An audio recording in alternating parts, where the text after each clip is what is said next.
Hello and welcome to Hops and Bros. This week, Craft Beer 101. And we're doing fermentation. Like that kind of super important thing that you have to do when you do beer. It's essential. Someone once said, brewers don't brew beer. They make wort. I'm butchering it, but they make wort. Yeah, you're butchering. Yeast makes good. beer. It sounds good. It sounds decent. I am paraphrasing. I'm looking at an idea I saw weeks ago, and I'm just regurgitating it. That sounds bad. But it is what it is. What's fermentation? All right, so historically speaking, fermentation has been there since the beginning of time. Since the dawn of time. The dawn of time. So it's basically microorganisms that will consume something and create something at the same time. For beer, the relevant part here is yeast, the relevant microorganism. Microorganism, yeah. So basically, people didn't know what it was. For the longest time in ancient times, I think it's like 5,000 years. Something like that. It's something ridiculous. Where people just assumed it happened, like food spoiling and stuff like that. They just went beer magic. Yeah, it was beer magic when it comes to beer, but when it comes to food, it was just basically it just happens. Milk spoils, meat rots. They didn't know what it was until beer becomes good. Yeah, but until they invented the microscope in the 1500s. Sorry. You thought I was going somewhere. I was going somewhere completely different. You were like, milk rots, meat spoils, vegetable, beer gets good. It's true. Beer gets good or gets brewed, period.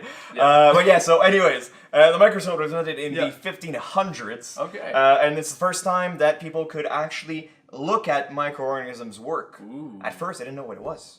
So they just didn't know what it was. Okay. Yeah, so they just kind of looked at it and they were like, oh, something happens here. There's this little thing that eats this little thing and then stuff happens. Ooh. But a couple hundred years after the invention of the microscope, microscope got bigger, scientists started using it a lot more, and Louis Pasteur, just to name drop one person, he wasn't alone. There's a lot of other people who saw this and who wrote about this. He wrote a really important big book called Bière and something. I forgot. Well, he went with for fermentation. Well, he's also the first one who went, those are living organisms that are eating all this, and he's the one who proved the whole milk thing. Milk spoils because of bacteria, because of microorganisms, so he finally put a name to what was happening. Okay. The other thing he did, or at least helped to do, was separate yeast, or microbacteria, to be able to create better beer, or at least more controlled beer. So instead of having Brett yeast doing its thing, he had specific yeast to do exactly what he wanted the yeast to do. So, like creating a specific yeast strain for your beer. Pretty much. It's separating bacteria. Okay, perfect. So isolating the yeast to become an actual yeast and not a yeast weird bacteria or something. Exactly. Huh. So, Chris, how does yeast work? How does yeast work? Or how does fermentation work?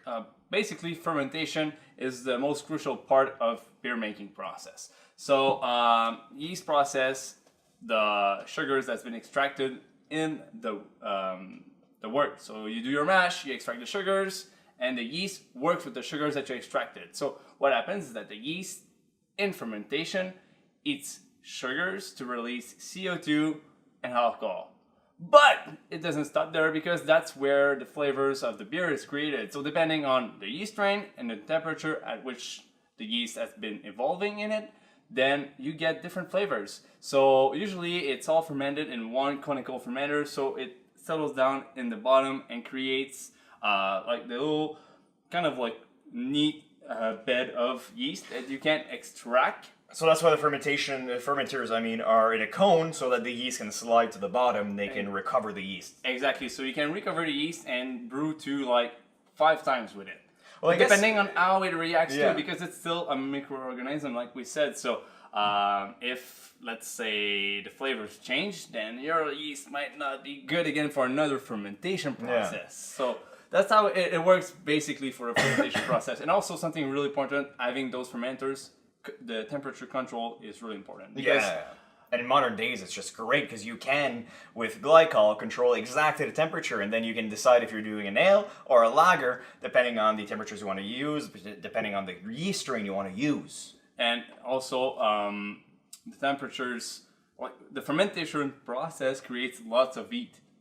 That's something I didn't really know about, because basically you do your beer, you put it in your basement and you wait for it to become. But if you don't keep it cool or at the temperature you want, then like the actual fermentation will eat off in your whole tank. Oh, so that's why you have to keep it cool regardless. Yeah, so you exactly. got to keep it a little under room temperature to be able to account for the temperature. That might explain a little bit kind of the failures we might have with our own brew. It's not failures, it's mostly just learning. It's learning. It's learning. Just like in these episodes. Just like these episodes. Now, as always, you can use this information and impress your friends.